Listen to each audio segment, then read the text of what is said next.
The academically talented are wrapping up another hard semester of work. Hear how it's paying off for them. And have you thought about going to college, but you don't want to leave your living room? You'd rather not be in a classroom? We've got you covered on that. And a nonprofit here in the Triad is helping people in more ways than you can imagine. All that today on Triad Perspectives.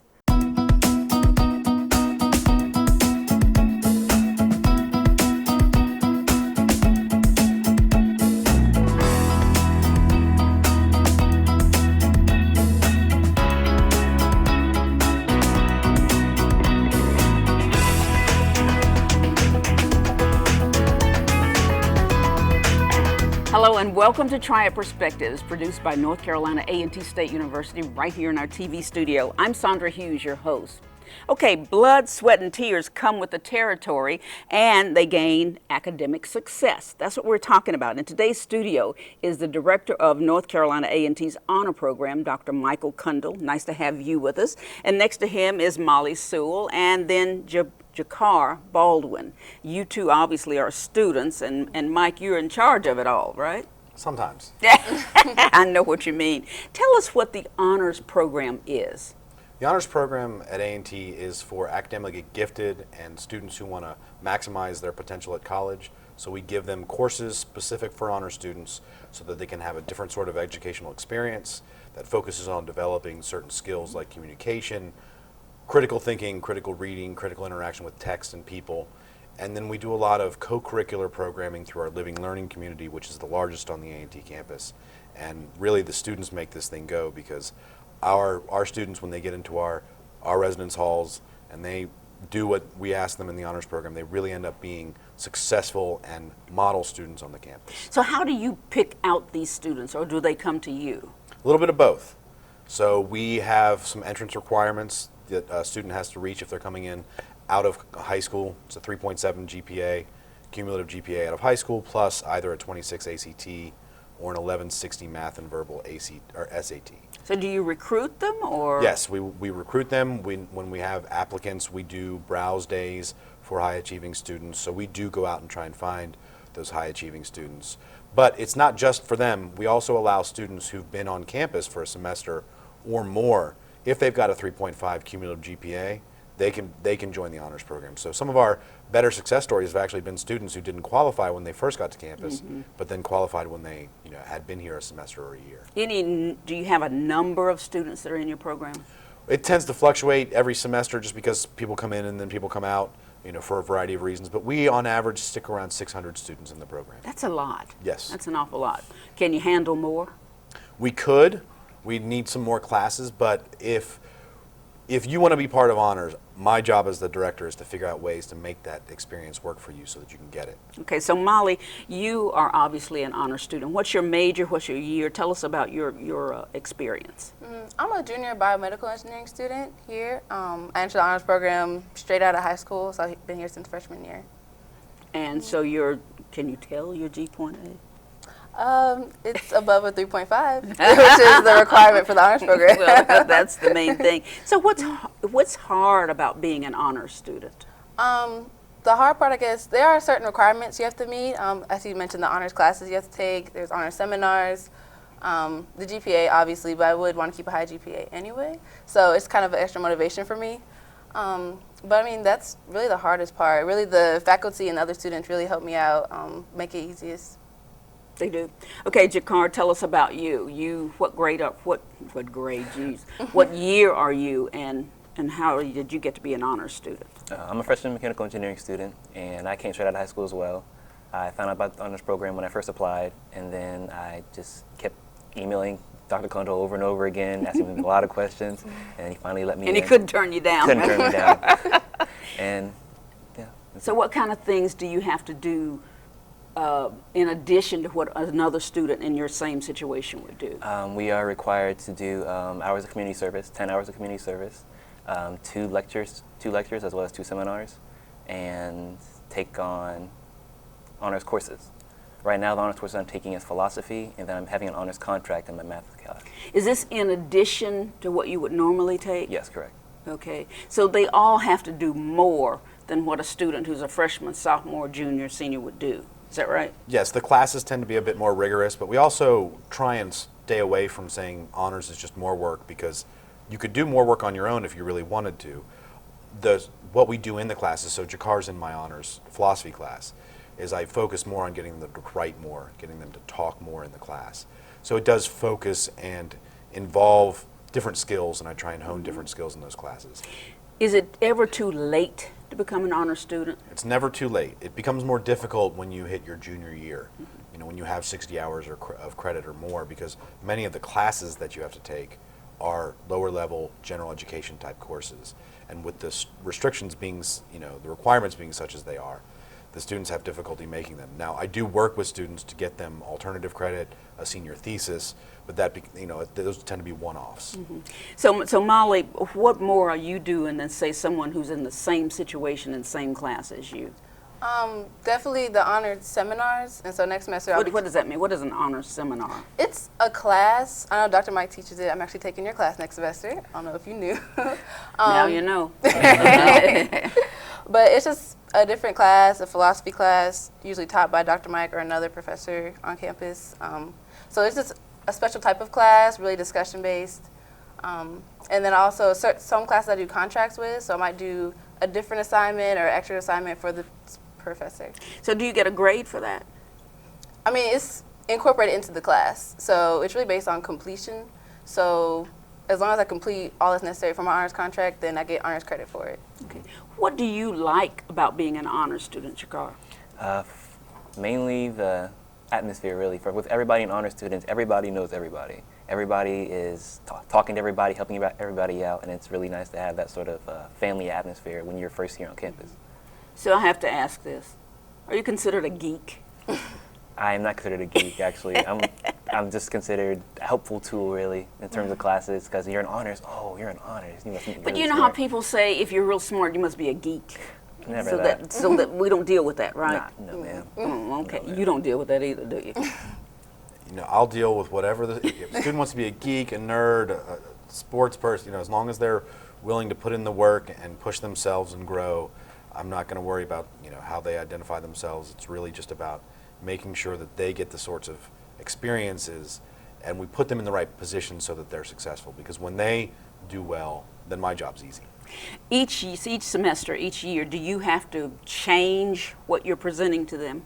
Yes, so one of the things that we do is we have a seminar series where we invite people to speak. You know, they can be professors on campus, or they can be, you know, people in the community to come talk. So we have a variety of things that we invite people to speak about. So we annually do a financial fitness. So it's surprising to me sometimes what students know and don't know about financial fitness. So I started hearing those issues come up from students, so we started adding that in. When you mean financial fitness, what do you mean? So some of them don't quite understand credit scores. They don't understand checkbooks. They have a very odd or incomplete knowledge of these things. So we do our best to say, well, if you're going to go out and, you know, when you get out in the world and you start having to pay your own bills, here are things you need to pay attention to. We invite people who have leadership experience. We do a lot of leadership development with the students. It is really about making sure that we can add, in addition to the curricular content, the classes and whatnot, that we can add to them things that we see as being important, or that we come across, and so I maybe come to you and say, well, what are you seeing in students, you know, young folks when they get out that you might like not to have to see? And how can we address that in our, you know, in the events that we put on for our students? So you obviously work with the professors also to make sure they know what these students need. Absolutely, right. It's not just about the classes. The curricular and the co-curricular have to work together to produce a student that's better than when they came in. How's it working for you, Molly? It's working very well. I know the honors, they have an e-board for the honors program, and I'm on that this year. It's my first year on the honors e-board, and so we kind of plan different events, social activities, especially focusing on freshmen and sophomores in the honors program. And I'm also a treasurer of another organization on campus, the Biomedical Engineering Society. So these leadership experiences definitely have helped mold me as a student and future professional. Okay. How's it working for you? Very well, actually. Ever since I've gotten here in college with the honors program, I've been open up to a lot of different positions in terms of leadership. For instance, I'm a parliamentarian for the American Society American Society for Mechanical Engineers. And in terms of the Honors Hall, I'm actually vice president of the hall. And that all came from me initially getting into the honors program and having that sort of recognition within. So you must be proud of your students. Any vision to make it better? Every graduation, I look at the students and I feel bad about myself when I graduated because they're just amazing. It's just the stuff that they're able to accomplish.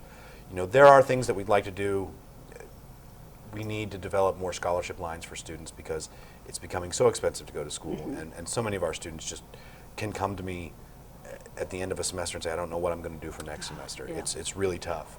We'd also like to, you know, branch out and involve ourselves with the community, but then involve the community more with the students so that you can have that sort of partnership, because I guarantee you there are things out there that I would have never thought of, and if I don't get that sort of input, I can't help them. That's exactly right.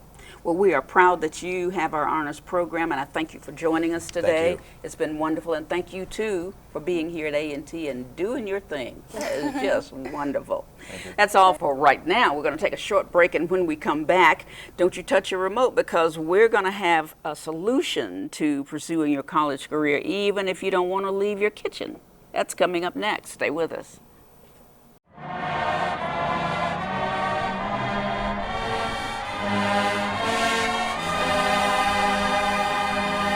This is the North Carolina A&T State University Historical Minute.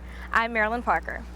The Dudley Memorial Building houses more stone applications than any other building on A&T's campus. A sweep of 15 stones guide visitors to the main entrance. Built in 1893, the original facility contained a library, an auditorium, and administrative offices.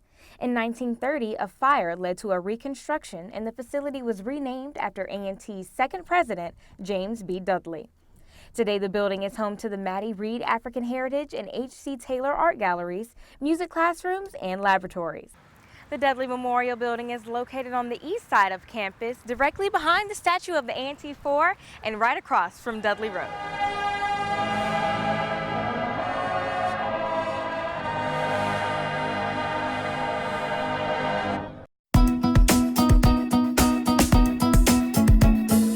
Welcome back to Triad Perspectives. You know, in this day and time, there's one word that describes what we all are looking for: convenience. You know, how can I get this done without having to do a lot of work for it? North Carolina A&T State University is keeping you in mind when it comes to education. Here to give insight is the Associate Director of Distance Learning, who is Ms. Gwendolyn Goddard. Nice to have you with us, Ms. Goddard. You know, you hear about it on TV all the time. It seems like every university around the world is offering distance learning. Well, so are we, right? Yes. Tell us about our we are. program. Well, North Carolina A&T began this online program offerings in 1999 during the fall semester. We started with 9 courses and 94 students. And today we have grown tremendously, where currently we have 330 students who are majoring in our DE programs. And jumping ahead, sorry, got a little ahead. Our program offerings are currently 16 online programs with 25 concentrations. And we have one DE program that we offer in collaboration with Indiana State University. Now, coupling that with the on-campus students, we have 610 students who are enrolled in our courses, and we're currently offering 225 courses this semester. Wow, it's making my head spin. Yes. Yeah. So you're saying that students who are actually on campus can also do some distance learning courses? Yes, they can. Obviously, you know, our first priority is for the distance students, but we do, you know, have some courses that are available to the on-campus students. And other ways that they can enroll is during the summer. We have courses that are offered during the summer sessions as well. So if a student is going home and they still want to take some courses and get ahead or maintain their progress, then yes, they can enroll in our classes there as well. It's incredible. I've seen people do distance learning courses, and I'm amazed at how they can keep up their regular jobs, their 8-hour-a-day jobs, children, Right. husbands, responsibilities, and still do this.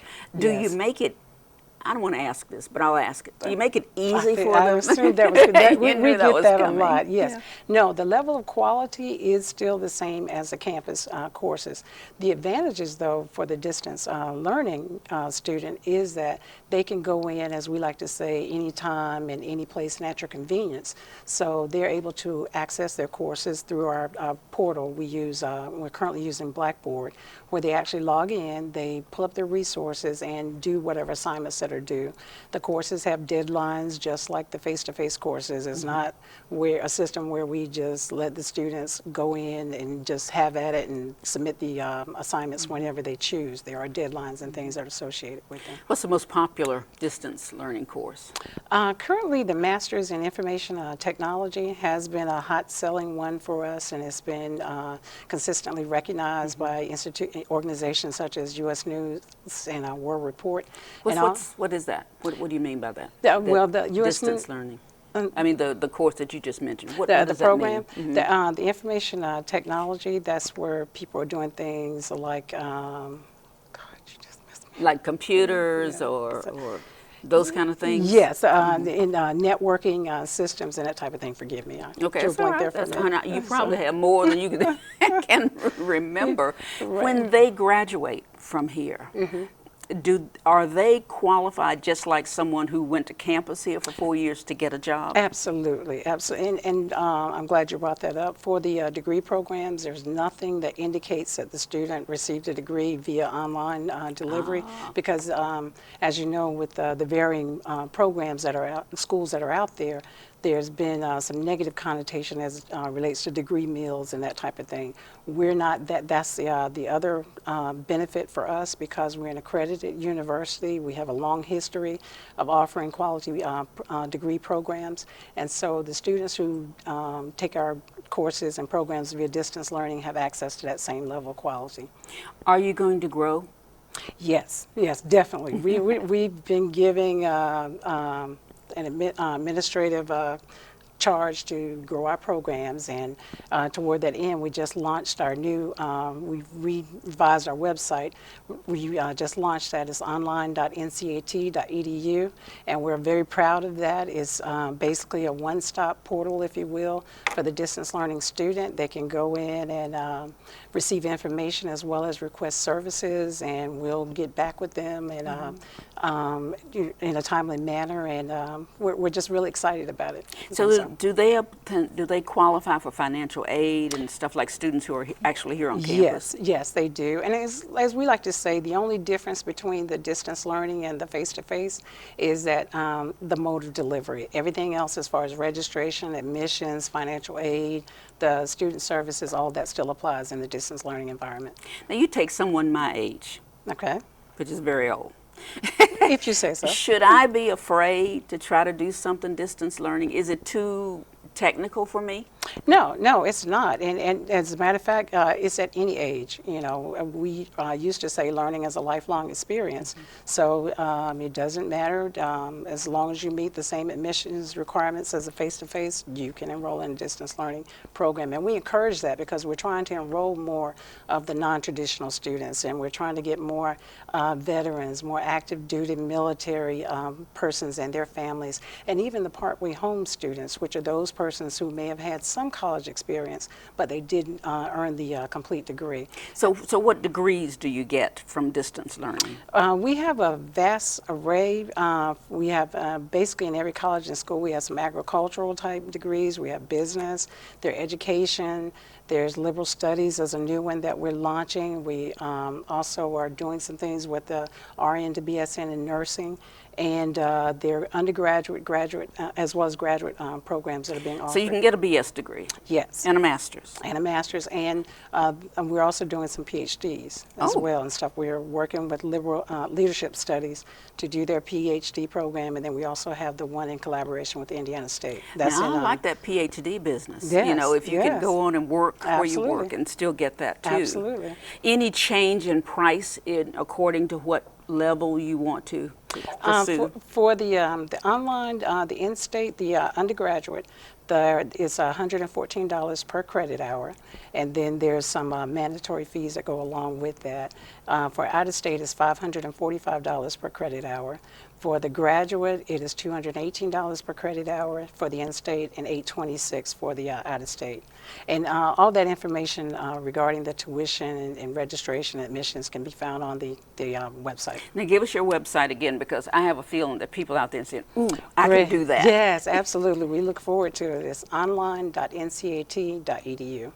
And are you the person who will look at is it an application? There is an application process. The undergraduates will still go through the admissions office, and there is an online application there as well. Mm-hmm. And then the graduates will go through the graduate school and also an online application. Are there students you never see in person? Yes, yes. The vast majority of them we do not see, but believe it or not, we have strong relationships with them. We have a student service person who works in our office is Tony McRae.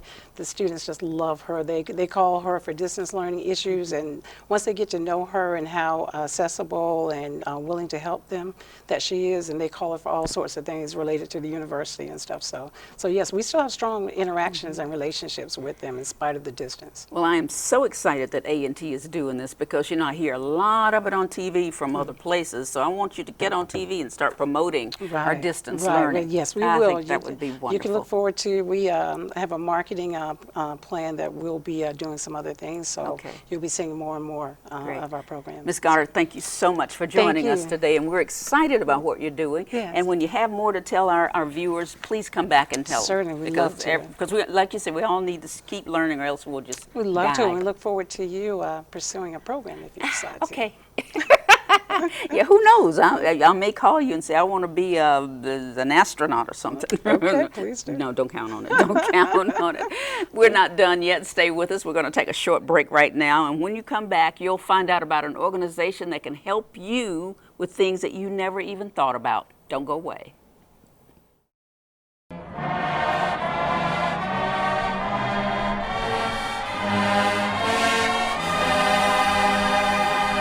This is an A&T Historical Minute, and I am William Robson.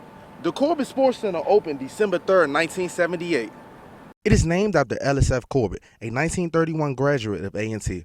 Officially known as Mr. A&T, his official title was Sports Information Director. He performed many other roles on campus, including dorm counselor, and he was a member of the board in control of intercollegiate athletics. The three-story complex includes office space, classrooms, and 2 racquetball courts, in addition to an Olympic-sized swimming pool. Corbett also houses many of the human performance and leisure study courses at A&T. The Corbett Sports Center is the current home of the North Carolina A&T men and women's basketball teams and the swimming team. This has been a Historical Minute, and I am William Robson.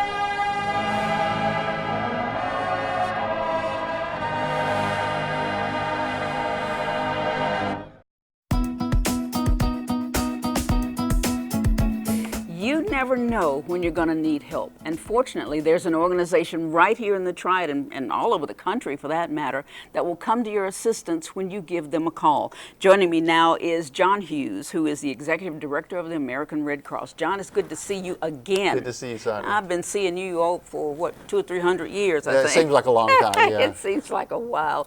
And when we say Red Cross, a lot of people think blood. Mm-hmm. But that's not what it's all about, right? Well, that's not what it's all about. That's a big part, certainly. But I usually say to people when I'm speaking to groups, I said, when people think of Red Cross, and this surveys prove this out time and time again, they usually think of 2 things. They think of blood, and they think of disaster. Ah, okay. And those are 2 of the big things we do. Now, certainly not all that we do, but I think one reason they think of those things is because those are the highly visible things. They're the things that they see on the television. That's right. Or in the news. You know, when a disaster is occurring, a big disaster somewhere is occurring, that's on the news. They can see that and visualize that. That happens also with blood, with advertising and so forth. The blood drives and all that stuff. Exactly. Yeah. There's a lot of long history there, and of course, in the Triad, we had a very rich history. in blood services. The competition that used to take place years ago between the three major television networks here in the Triad that used to do that, and I worked on one of those many years ago, and I know you did a lot with those as well. I did. That was one of our biggies for the year. Oh, it was absolutely the biggest, and I know for myself, I happened to be in Winston-Salem at the time competing against the station you were working at, trying to beat you and getting the most units of blood collected. So that's part of it. But the point is, it doesn't matter which station is winning. You need the blood. Why do you need all that blood? Well, the blood is needed because there is a need every day for blood. Patients in hospitals, whether that's elective surgeries or emergencies, cancer patients, and so forth, that need blood, and there's no substitute for human blood. And so on a daily basis, we have a number that we know that we need so much blood, and that's to meet the hospital demand that the patients require. And so it's a constant daily need. It's not something that we can say, oh, let's stock up the shelves and we're okay for now. Just for the holidays. It's absolutely, it doesn't work that way because blood has a shelf life. So John, name some of the other services that you offer. Yeah, well, I talked about disaster, but people think of disaster in the sense of the big disasters, the earthquake, the hurricane, the tornado, the flood. You know, just like recently we had, the flooding in South Carolina, that people from here in the Triad were involved in responding and assisting in that. But the other part of disaster, and what we do most of the time, because on a national basis annually, the American Red Cross responds to about 70,000 disasters. Wow. Yeah, it's a lot. Of different types. Yeah.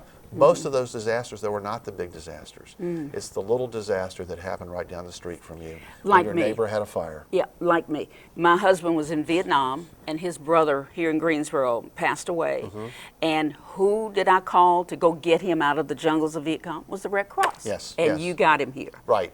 And that goes beyond disaster into our service of the armed forces and what you're talking about, which is another one of our 24, that's our oldest program, in fact.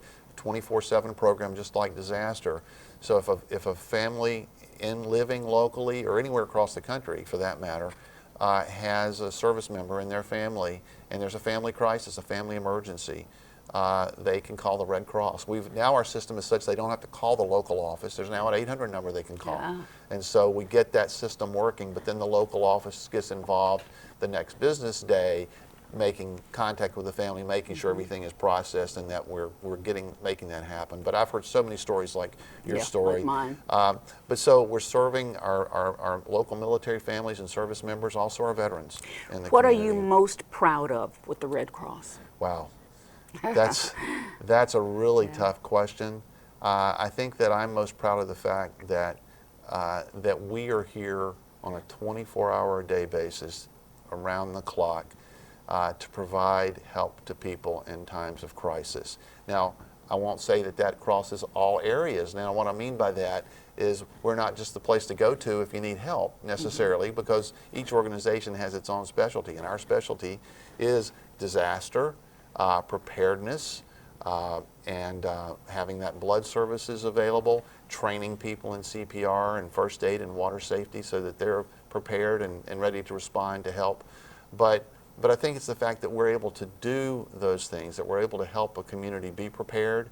We're also able to help respond. But we can only do that because of the goodwill from so many people to not only support us financially to deliver that mission, but the people who give of their time as volunteers. So volunteers you need. Absolutely. We never have enough volunteers. And there's so many different ways people can get involved volunteering.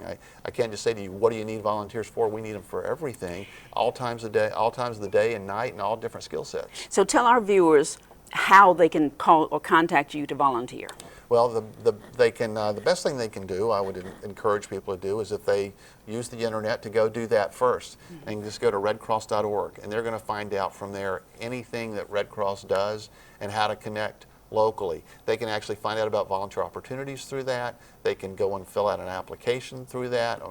They can find out even about job opportunities, and that they can schedule an appointment to get blood that way. That's all the things that we do. They can connect that way. They can also call one of our local offices and ask about it. We're going to get you back Because you Great. got a lot to talk about. Absolutely. Yeah, it sure. Thanks so John, thank you much. so much for joining us. That's all the time we have now for today's Triad Perspectives. But don't worry, we'll be back every Monday evening at 5:30 on Time Warner Cable, Channel 69.